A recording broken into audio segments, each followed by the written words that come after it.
Los nacionalismos catalán y vasco.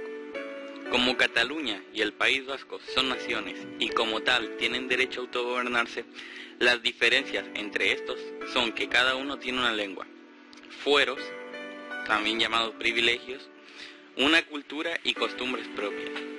Políticamente hablando, el nacionalismo va desde la petición de autonomía, perteneciendo a una España, hasta la autodeterminación o independencia. El nacionalismo catalán. Durante más de 600 años, Cataluña fue una entidad independiente y soberana, con lengua, leyes y gobierno propio. Tras la Guerra de Sucesión, los catalanes perdieron todos sus privilegios y derechos históricos. En el siglo XIX se reavivaron los sentimientos de diferencia política y cultural con respecto a otras regiones de España. Contribuyeron los siguientes factores a este sentimiento. Cataluña tenía mayor industrialización que el resto del país, avance de la urbanización, mientras que el resto de Europa era más agrario, rural, atrasado económicamente. Los momentos clave de la formación del regionalismo y del nacionalismo catalán fueron los siguientes.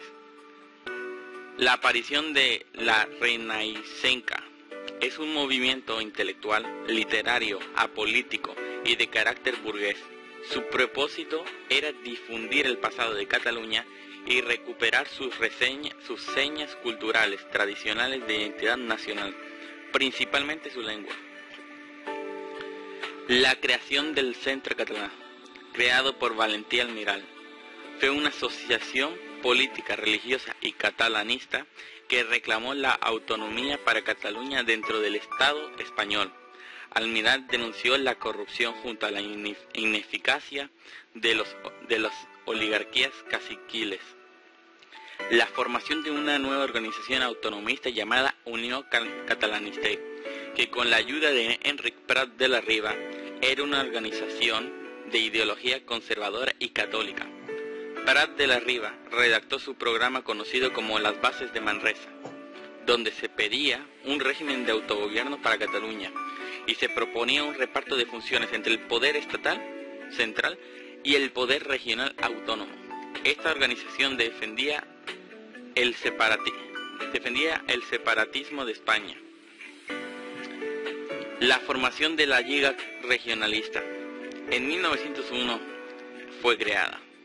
Varios grupos moderados catalanistas, entre ellos el de Prat de la Riba, dio lugar a la Lliga Regionalista, mientras era encabezado por Francesc Cambó y por Prat de la Riba.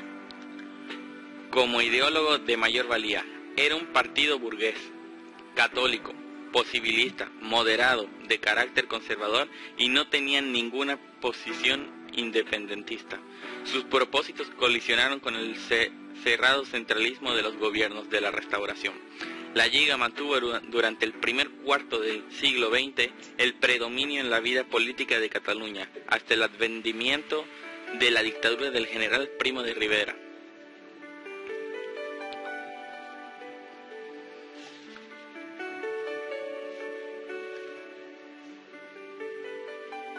El nacionalismo vasco. Las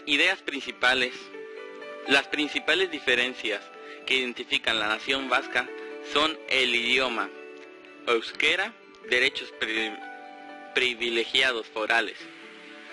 El Partido Nacionalista Vasco, PNV, fue creado por Sabino Arana Goirí. Él formuló los fundamentos teóricos ideológicos del PNV. Querían la separación de España, es decir, querían la independencia y crear un país vasco. No querían españoles en el País Vasco. Exaltación de la etnia vasca. Esto quiere decir que no querían que se casen con foráneos, solo entre ellos, ya que rechazaban a los inmigrantes. Integrismo religioso católico, es decir, solo querían esta religión y al resto era totalmente rechazada.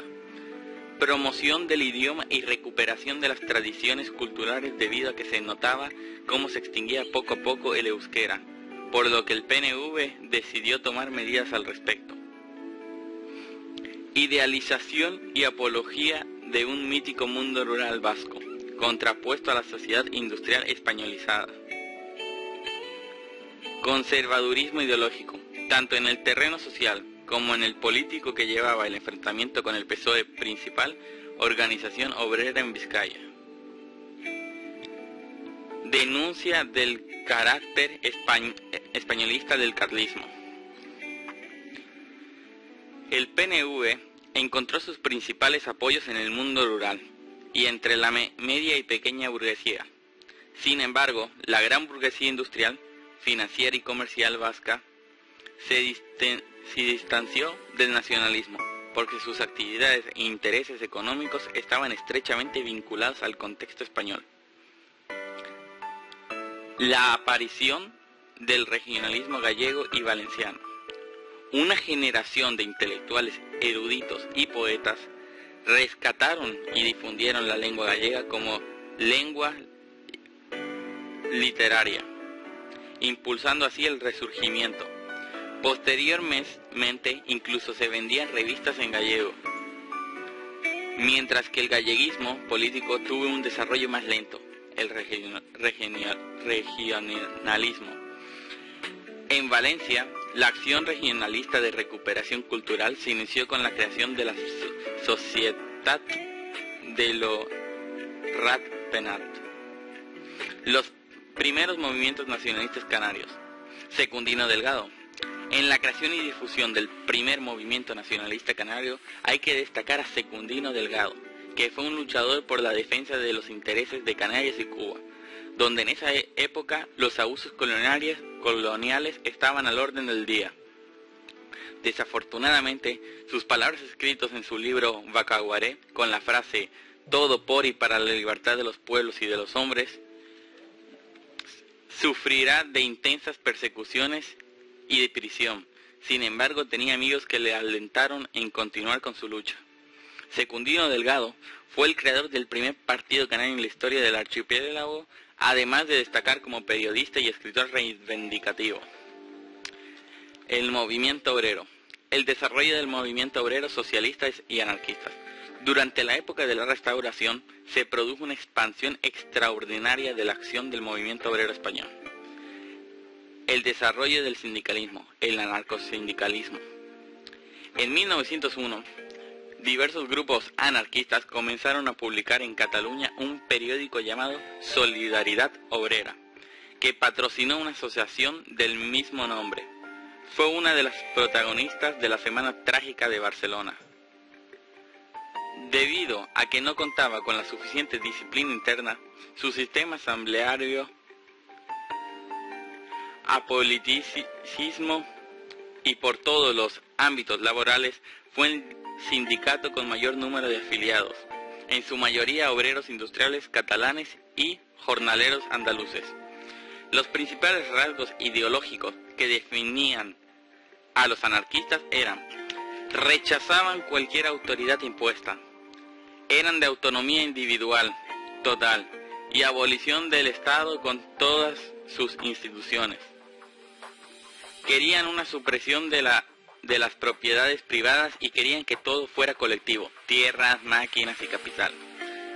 Defensa de la revolución violenta y del recurso a huelgas generales, insurrecciones, sabotajes y actos terroristas como medios para destruir el Estado burgués capitalista. Apoliticismo, rechazo del juego político y de la participación en elecciones. Anticlericalismo, negaban la religión y la iglesia. El desarrollo del sindicalismo, el socialismo. El desarrollo del sindicalismo, el socialismo. La corriente marxista del movimiento obrero, numéricamente insignificante, se organizó en 1879 aprovechando un mínimo aperturismo durante el gobierno de Martínez Campos, alrededor de un pequeño núcleo de trabajadores de imprenta y profesionales madrileños, como Pablo Iglesias, seguidores de las doctrinas de Marx y Engels, que decidieron crear el Partido Democrático Socialista Obrero Español, PSOE. Pablo Iglesias se preparaba para participar en la vida política cuando las circunstancias lo permitieran, aprovechando la ley de asociaciones y la mayor concentración obrera de Cataluña. Fue creada la Unión General de Trabajadores, UGT, el máximo dirigente de ambas organizaciones fue Pablo Iglesias.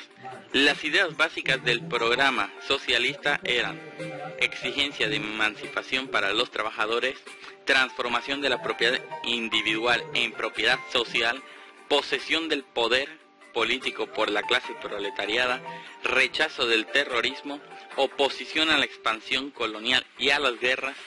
El objetivo de los socialistas era la revolución, la toma del poder de forma violenta por la clase proletariada.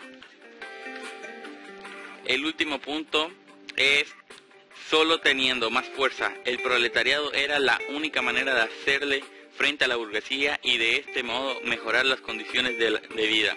Los marxistas de la UGT y PSOE mantuvieron pésimas relaciones con las asociaciones obreras anarquistas. La afiliación del Partido Socialista y a la Unión General de Trabajadores fue lenta y hasta 1910 el PSOE no consiguió su primer diputado, que fue Pablo Iglesias. El desarrollo del sindicalismo, el sindicalismo confesional, frente a los llamados sindicatos de clase, algunos eclesiásticos, como el padre Vincent, patrocinaron asociaciones obreras dedicadas más a la promoción personal y a la cooperación que a la reivindicación. Tuvieron escaso éxito y fueron llamados peyorativamente amarillos. Entre los distintos intentos de sindicalismo católico hemos de destacar el sindicalismo agrario y la solidaridad de los obreros vascos. El sindicalismo agrario de estructura vertical fue impulsado en Castilla y León, merced a sus aciertos en la creación y dirección de entidades de crédito puramente agrícolas, las cajas rurales.